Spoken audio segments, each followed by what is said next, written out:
Yeah, I think this was the first year I was able to find a routine that I could be really diligent with. There was a lot of career highs because I was able to stay healthy. There was a little bit of a stretch 2 years ago in high A where I was going through some lower body stuff, missed a couple starts. Um, Went through. I've had a couple off seasons in the past, whether it was in college or early in my pro career, where I just really couldn't get in the groove. It'd be like every 6 weeks I'm fighting with something new.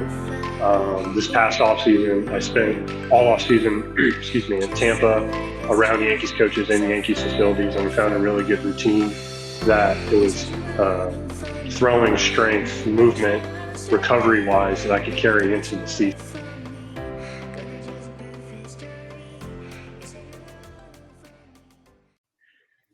All right, guys, to the show baseball podcast.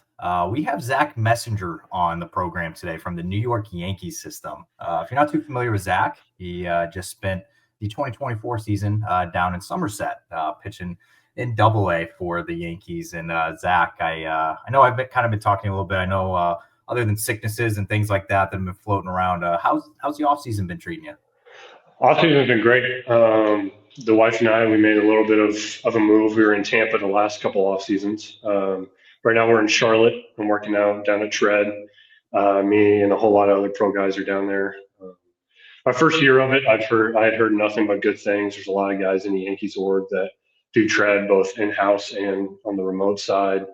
A lot of big leaguers have been using their remote program, so it's something that I was really interested in, and we kind of got lucky with an opportunity that opened up to actually move here for the off season.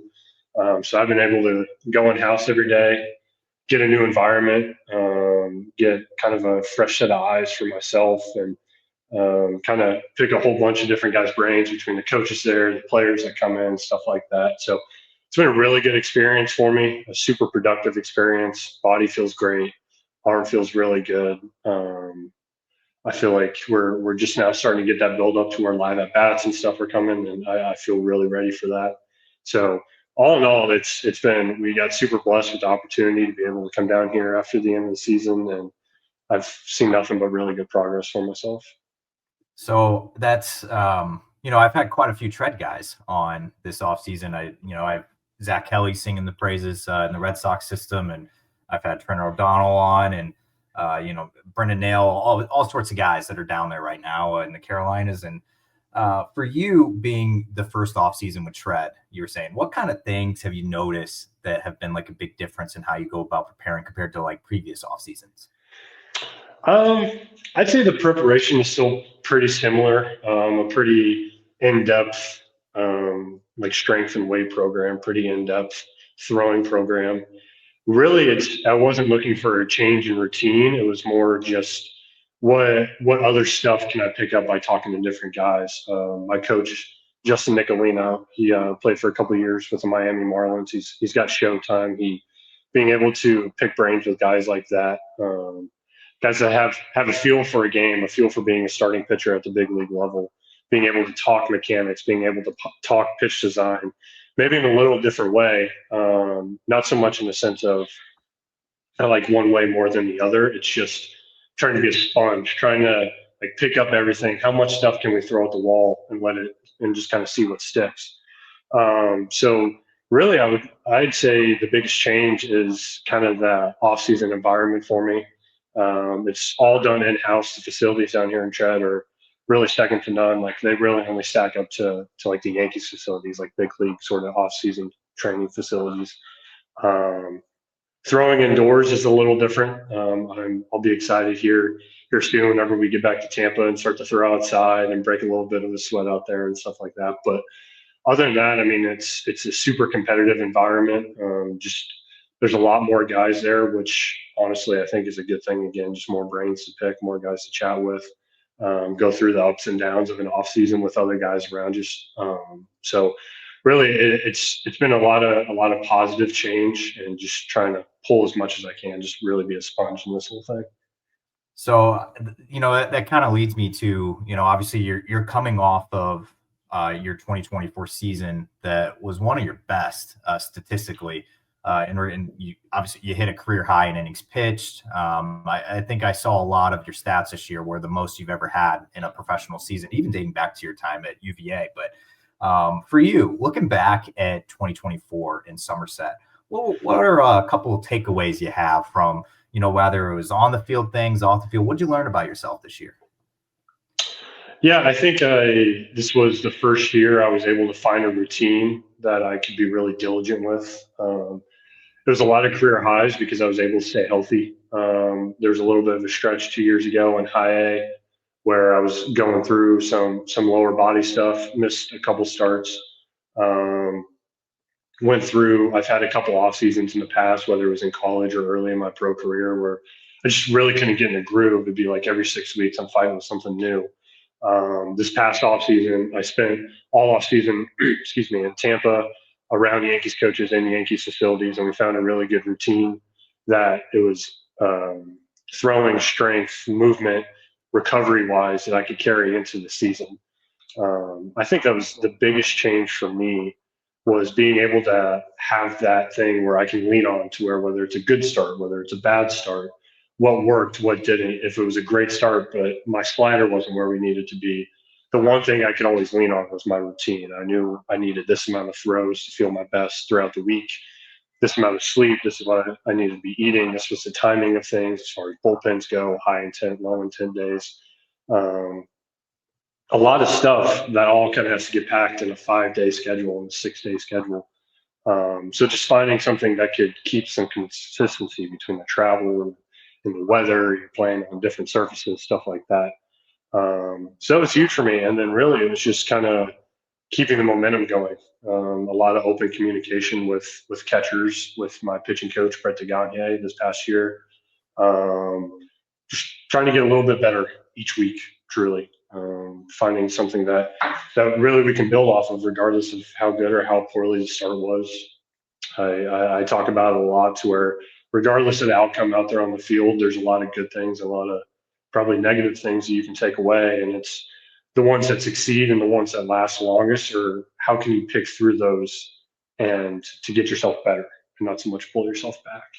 It's easy to do that whenever a season's 6 months long and you're all over the place. And man, I want to be here. Man, there's guys around me that are getting called up, that sort of thing. There's guys that are getting certain recognition, and being able to kind of have blinders on, enjoying the environment I was in, but being able to just focus on the day by day. This past year was the first year I felt really comfortable being able to do that. Yeah, I feel like you kind of hit something on the head in that. And whereas, you had mentioned it's like obviously you reaching a career high in innings pitched this year. You had 150 right on the dot. I don't know if that was planned or not, but you stayed healthy this year. And obviously, I always hear it all the time from coaches, development staff, everything in all orgs. Like the best ability is availability. I know it's cheesy, but it's kind of true at the end of the day. So you being able to hit that mark of 150, how much does that mean to you? Obviously, that means that you were consistent enough to go deep into games, and you're obviously healthy. Like, what does that mean to you? Just being able to be out there that much this year? Truly means a lot. There's a lot of, I try not to pull, especially like the bigger, more well-known stats for me, just because there's a lot that goes into a game that's outside of ERA and WHIP and stuff like that. But the 150 inning mark meant a lot to me. I threw less than 100 innings my college career. Granted, I wasn't starting, really just doing spot starts, but mostly out of the pen. Seeing my innings numbers climb every year was great. I didn't have any crazy expectations for myself. I know last year or 2 years ago, sorry, in Hudson Valley, I finished at around 110 ish, maybe right underneath that. And so building on that, maybe I can get an extra 15 innings in. Like, what's that going to look like? But truly, I just wanted to be consistent. How long can I stay in the game? How long can I be effective for our team whenever it comes to winning? I very much remember my last start at home that got me to the 150. I knew where I was at in my pitch count. I had 2 outs in the sixth inning. One more guy, pretty much, get out of it. And I come in. Well, I can't remember what the score was, but you would have thought I just closed out the game. I was pumped up. high fiving, slapping my pitching coach on the chest. And he was like, he just took it. I was like, yeah, like really good, strong 6 innings. I just look at him like that was 150. Like there's one number in the back of my head I had those last couple of weeks of like that's past the strikeouts, past where the walks are at, and everything else. Like showing that consistency, showing more, just proving to myself more than anybody else, proving to myself that I was more than just a 5 inning guy. Like I can go out there and be a workhorse for a really good team and a really good league. So it meant the world for me. I was super excited. It's probably the biggest goal that I set for myself was just trying to build on my innings number, not really knowing what that number would be. So 150, I mean, it's pretty even number too. So it's a pretty good one to hang your hat on. So I was pretty happy with it. I was pleased. Yeah, it's pleasing to the eye. Obviously, on the old baseball reference page, just seeing 150.0, it's nice. But yeah, I like asking that question because obviously, like you had said, I know sometimes the game has gotten like very analytical, and it's to where it's like obviously you could look at your ERA, you could look at WHIP, whatever it is, and I just feel like the innings pitched stuck out to me the most when I looked at your stat line because that is so important. I feel like it's kind of rare these days to see guys at 150 in the minors throwing for that. Even in the majors, if you got a guy that can throw 150 innings in a season for you, it's like you almost take that as a win. Just because pitchers, get injured so often, it's just part of the game. So I do want to ask about some other things as well this offseason. And I are you a big social media guy at all? Not huge. I mean, I'm on it. I'm pretty much on all the platforms, and I really just use it more just to kind of keep up to date with stuff. I very rarely post. I'd probably make a couple posts a year during the season and for bigger events for my family and stuff like that. But not a huge social media guy, no. Okay. I know for some players out there, especially when you play in an organization like for the New York Yankees, obviously they have fans everywhere, all over social media. The media is obviously, large in New York. So, my question is this: obviously, like we just went through an off season where you were Rule 5 draft eligible. Obviously, the Yankees were pretty active in trade market, things like that. Um, at one point, do you feel on edge at all in the off season? I guess being a guy in your position, being like a prospect that's in their top 30, and I guess just do you ever feel on edge during the off seasons? No, not really. I feel like there's a time and a place to where you can build yourself up and tear yourself down, sort of. You hear a lot about guys talking about outside noise and stuff like that. And I'm a firm believer in what you take in is what you're going to believe. If you're going to take in a lot of negativity, if you go searching for what people are saying about you, you're going to start believing what they're saying, regardless of how close or how far away they are to the field that you're playing on, the work that you put in the gym that you're going to every day. Um, so no, I wouldn't say I'm on edge. I really try to just keep it day by day.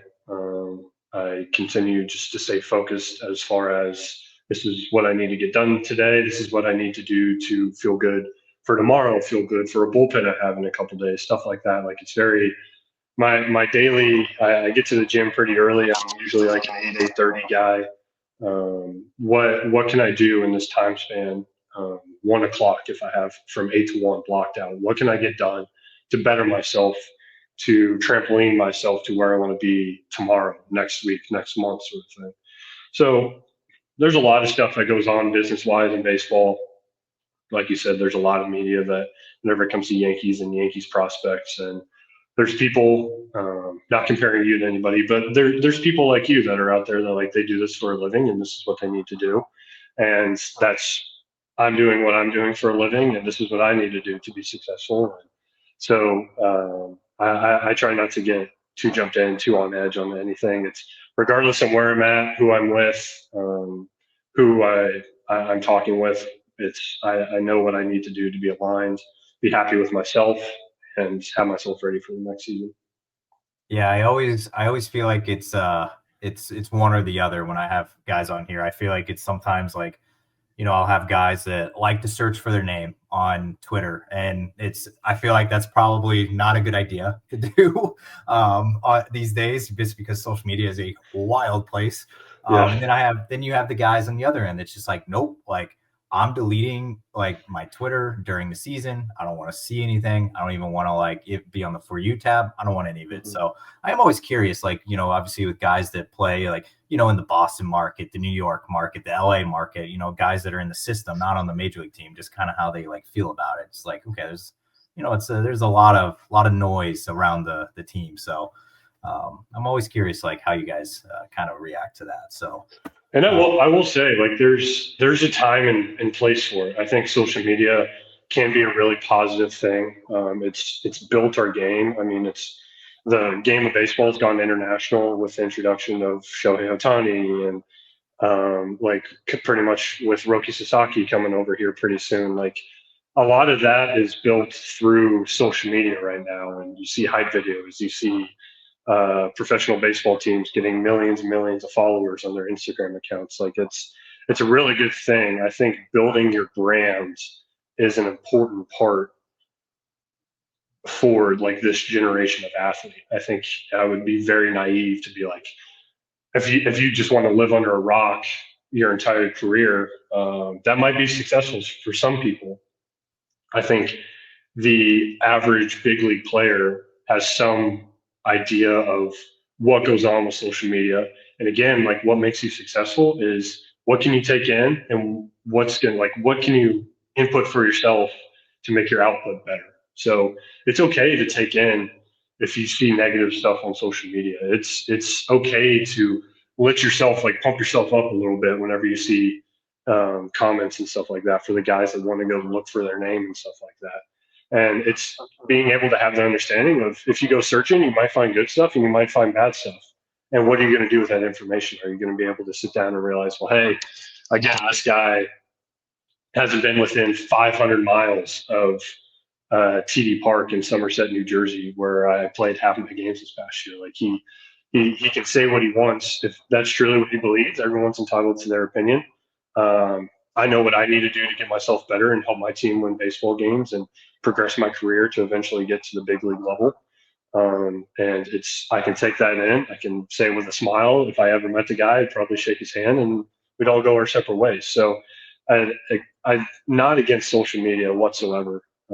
I was a media studies major in college. ooh, Like okay. I took a lot of during COVID too. Like there was a lot of courses on social media on Twitter about politics and Twitter, about environmental stuff in Twitter, sports and Twitter and Instagram, and it's a growing business. It's probably one of the biggest growing businesses in all the world. Whenever you look at it from a broad sense, a lot of good and a lot of bad can come out of it. So it's just how can you filter through all that stuff? I like that output, and I also will have a question regarding, your major and a few questions. 'Cause I have a Of couple course, like random fun ones in a bit, but I got nice. one more baseball road question before we shoot to some more fun topics here. But um, this spring training coming up, you got, I think it's about I guess when this comes out, you'll have less than a month from when you're reporting for spring training. And I know you'll probably, I don't know if you're getting down there sooner. I don't know what it is, but for you though, obviously you put up 150 innings in Double A this year. I'm not going to assume where you're going to start in 2025, but whether it's Triple A, I mean, or whatever it is. But I think this spring training is probably one of the biggest for you, just because you are getting a lot closer to the bigs. What kind of things are you looking forward to get out of this upcoming spring training? Yeah, I'd agree with you. I think this is a really big spring training for me. This was a really big off season for me. Being able to come down here to tread and, like I said, just trying to be a sponge before what is going to be a really big March for me and into February for me was really important. As far as what I'm gonna looking to get out of the spring training, it's I just want to go out there every day and show the coaches that this is who I am and I have the ability one, excuse me, to continue to better myself off of what I was last year, whether that's physically, mentally, how I'm thinking about the game, all that stuff, showcasing that because that's pretty much what spring training is it's a tryout. You're facing off most of the times it's against your own guys, your buddies in your own organization, but you got a lot of coaches, a lot of internal scouts, a lot of front office people watching. And whether you're a guy that's trying to go from low A to high A last year, or whether you're a guy that is a fringe big league invite guy and trying to make it to the show, everything's sort of a tryout. So personally, I'll be down in Tampa a little earlier before spring training actually starts. Kind of get back into the warm weather, get a feel for being back around the coaches. Have a lot of dialogue of what I picked up on this off season. Where can we go from here? What's my next couple of weeks and months going to look like moving forward? Once we get to spring training, and then after that, that's the business of baseball. There's people that make a lot more money than I do right now that make those decisions. Truly, all I can do is go out there and give my 100% every day, give my best. This is all I've got to give today. Um, really just let the chips fall where they may. It's what I did last season is great. That's already happened. Decisions based off of what I did this past season have pretty much already been made. Truly, I see spring training as like this is a fresh start of, okay, they're looking to see, can you build off of what I just did? How consistent can I be?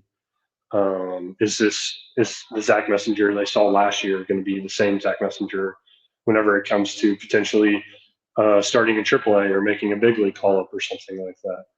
I'd be remiss to say if I wasn't looking like this. That's not the end goal at some point. I think a lot of guys in my position would say the same thing. So just being able to show that I can handle myself, really just show to the coaches whatever level of guys who I'm talking to, whether it's front office or scouts or anything like that. Really show them what I'm about and what I can provide to the organization. So that leads me to my next. I have a teammate question for you here, and something that sparked me wanting to ask you this question. Obviously, we were talking mustaches a little off air, but I got to be around a little bit. One of your former teammates, or I guess teammate in New York, Mickey Gasper, this past year, who has probably one of my favorite mustaches in minor league and major league baseball since he made his debut this past year. Yeah, sure. So obviously, we were talking a little bit. It's a Yankees thing, obviously, the mustaches. Who would you say? I'm going to open this up to the entire org. Who has the best mustache in the Yankee system? That's a tough question for you, I bet. That is a tough question, and a lot of guys are starting to build it up. A lot of guys are buying into the mustache thing. Best mustache in the organization. It's tough not to say Austin Wells, truly. I mean, he's talk about a guy that's really bought into it. He used to be a clean shaven guy. You see him during the off season on various posts on social media and stuff like that. And he's like full beard, like lumberjack sort of guy. Like he's got the capability to put out some good facial hair. And you see what he's working with, especially on national television when we're in the World Series. He's behind home plate. He's got the mask sitting on top of his cap, and I mean it's tough not to say Wellesley. I mean he's earned the respect and the right to be able to have that label. I'd say there's a lot of guys up and coming though. Like I said, there's a lot of guys starting to buy into it. It's a tough thing to pull off. It's like I've said, it takes some commitment. Everyone's going to go through a period where it probably looks a little ridiculous, and it's just like a new haircut most times. Like there's a little bit of an odd period you got to get through. And Wellesley's been pretty fully committed to it.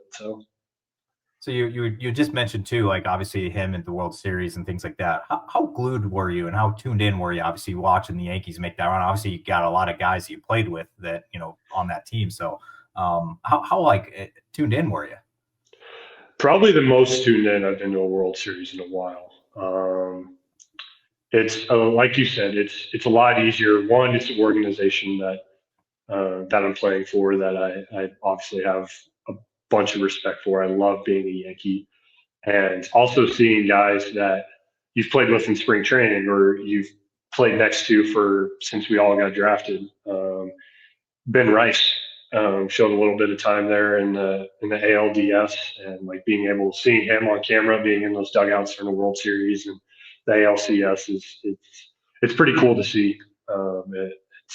it's real, like nothing but respect and like super proud for guys like Rice, guys like Austin Wells, guys like Volpe, stuff like that. But yeah, I was pretty glued, partially because I was comfortable in my relationship with baseball to where I could sit there in November or the end of October and okay, I can watch the game and analyze it. This is me on the mound. This is what I'm thinking.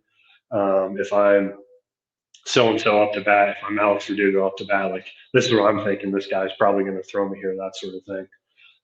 And then again, like it was the Yankees. It was such a big stage. The boys played their hearts out. Like it's tough not to root for a team like us, to where there's probably the most pressure out of anyone in the entire league to succeed.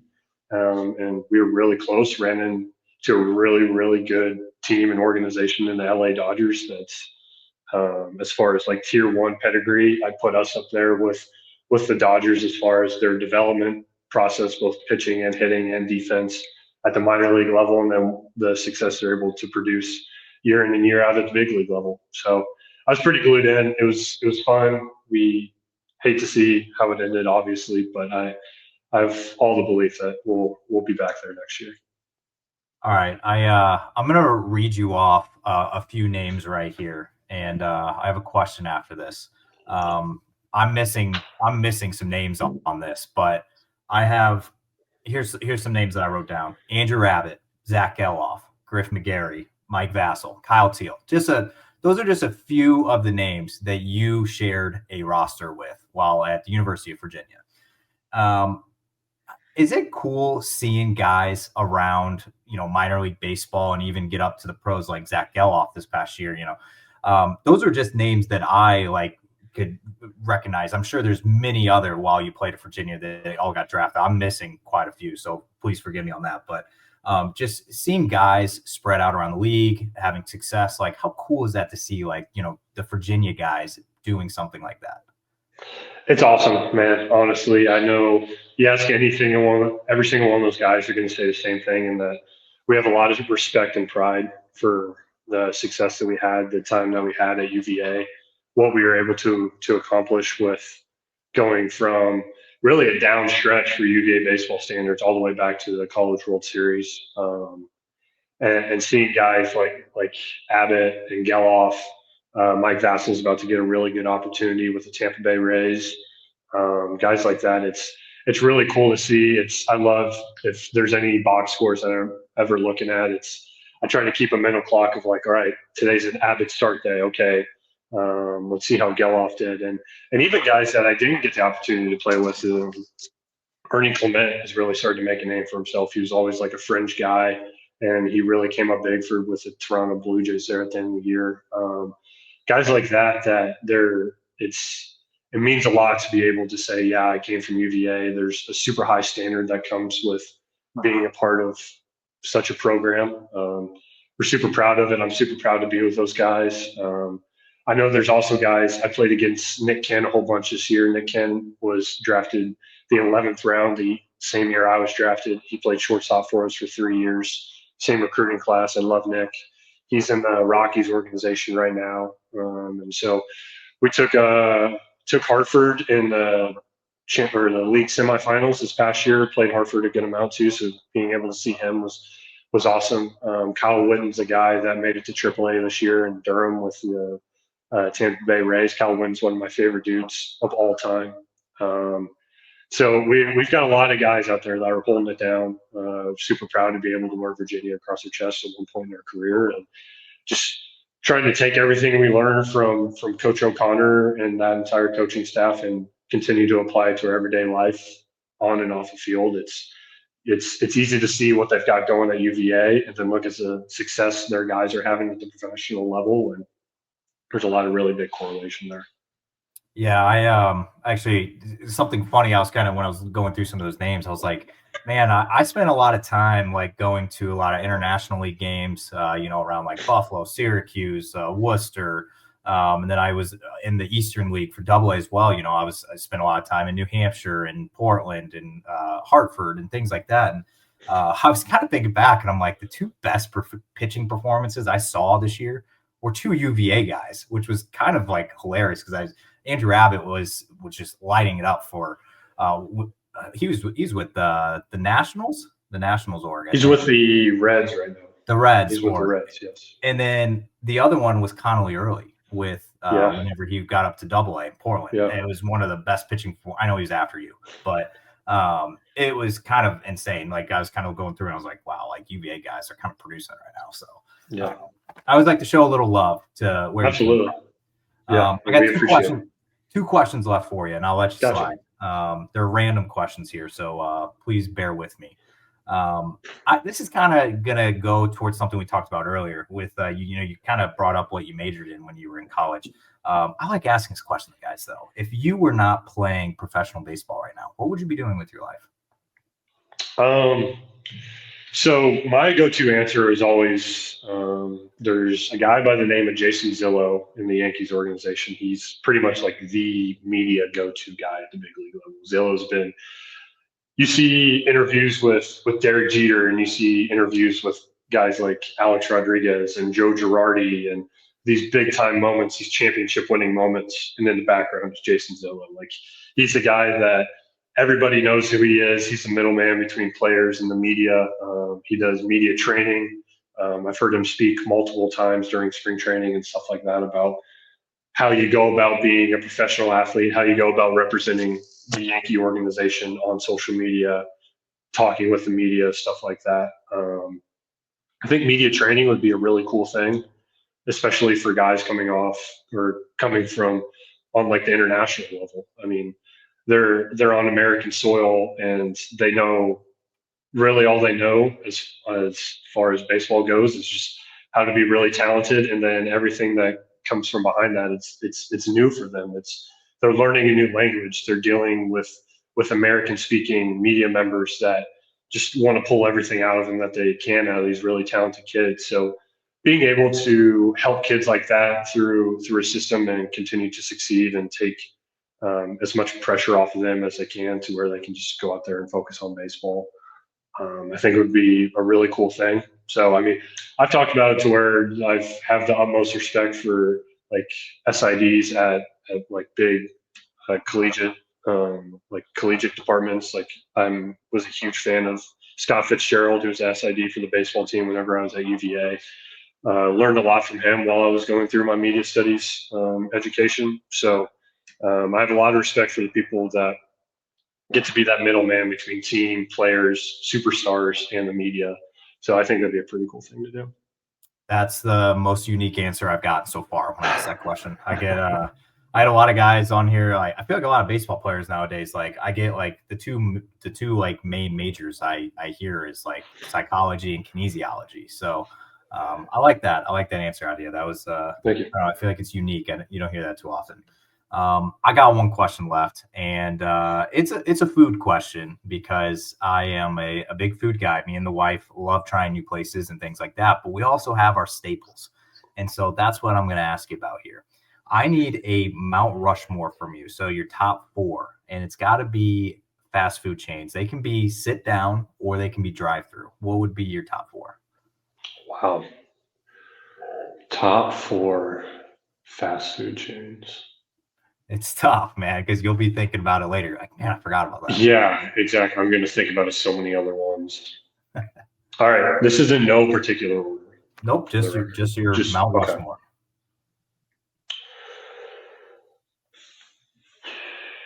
Okay. Cookout, I'd put up there. I grew up in the Midwest, had never heard of a cookout until I got to UVA. And then I met my wife, and the first meal we had together was a cookout meal sitting in a parking lot. That cookout holds a special place in my heart. Taco Bell's up there for me. Pretty big menu. I can get a lot of different things at Taco Bell. I think Chick-fil-A's got to be up there for me just because they're everywhere. It's consistent. It's pretty often like my go-to. Either we're having it for lunch that day, especially if we're on the road, or if there's a Chick-fil-A close enough, walking distance wise, I'm probably going to get a chicken and cheese biscuit from Chick-fil-A for breakfast, stuff like that. It's pretty quick go-to. easy on the stomach and stuff like that. Number 4. You're missing the most number one answer I get. And I don't know if I'm going to say it. I tell you what, I know what it is. Uh-oh. Hot take. Uh-oh. Bojangles. Bojangles for me. Now, Okay. very small menu, which allows them to be, again, very consistent. A 5-piece chicken supreme for me. I've had them for breakfast. I've had them for lunch. I've had them for dinner. I've had them at 1 a.m. Has yet to miss for me. Okay. And they're really big on the East Coast at sporting events, like at UVA, the one like main food truck they had at football games, Bojangles. I'm down here in Charlotte right now. The number one name brand food name they have at the Panther Stadium, at Bank of America Stadium, Bojangles. Like it's since I've moved out to the East Coast, besides like the normal like Chick-fil-A and stuff like that, it's chicken wise, I've probably been to Bojangles the most. A 5-piece chicken supreme. Chicken tenders are always good. Bo sauce is ridiculously good. Their biscuits are always good. So I don't. It might be a hot take, but I'm pretty confident with my 4. All right. I mean, listen, the blueberry biscuit in the morning saved me from a few hangovers when I was in my early 20s. So I get it. But man, I am shocked. Every single guy I've asked this offseason, we've done over like 100 of these, and Chipotle is number one every time. Now, I will say, I don't know how other organizations go about it. We get Chipotle at least 3 times a week during the season. Okay. I'm with you then. At home, on the road, I can count. Actually, I actually just had it like 2 days ago, which is funny. But that's probably the second time I've had Chipotle since the end of the year. Like it's still very good and it's high quality food. It's just, I know for a fact I'm going to have it so much on the road here upcoming season. And you can, as tough as it is, Chipotle can grow pretty quick, especially whenever it's September and you're having it for the 3rd time of the week and it's only Friday. Like it can grow in pretty quick. There's only so much steak and chicken bowls and steak and chicken tacos and so much guac that you can consume over like a 4-month span to where your body's like, all right, it's time. It's time to give it up a little bit. Oliver's like, I love Chipotle. Chipotle got me through college 100%. Me and my roommate were at Chipotle as much as our budget would allow us to do it every week whenever we were in college. I've just had it so much. It's like the last year probably that it's I'll still go to it, but I don't know if it's in my top 4. You ask me here in a year, and if we don't ever have Chipotle is probably my number 1 pick. So just got me at a weird time, you know? Okay. If Scranton doesn't have it on the post game spreads or whatever, maybe it'll enter it again. That's right. Exactly. I am a little upset with you. I also grew up in the Midwest. I'm a Southern Illinois guy. And the fact you didn't say Culver's hurt me a little bit. I haven't seen a Culver's since there's one in the Tampa area that I've been to a couple times when the wife and I were living in Tampa. But other than that, like you don't see them. I love a good butter burger and cheese fries, but it's like I can't find them anywhere. It's ridiculous. Like that's why if I was still living in Indiana, I probably wouldn't have said Cookout or Bojangles in my Mount Rushmore. So yeah, no, I feel you, man. That's once I moved out to the East Coast, it was the closest Culver's I think was Ohio. So yeah, exactly. It was over. But all right, Zach, I appreciate you doing this once again this offseason. Obviously, you had a fantastic year in 2024, and definitely looking out for you in 25. Obviously, wherever you begin, always rooting for you. But yeah, thank you so much for hopping on. Yeah, absolutely. Anytime, man. It's always a good time getting to chat with you. So I appreciate it.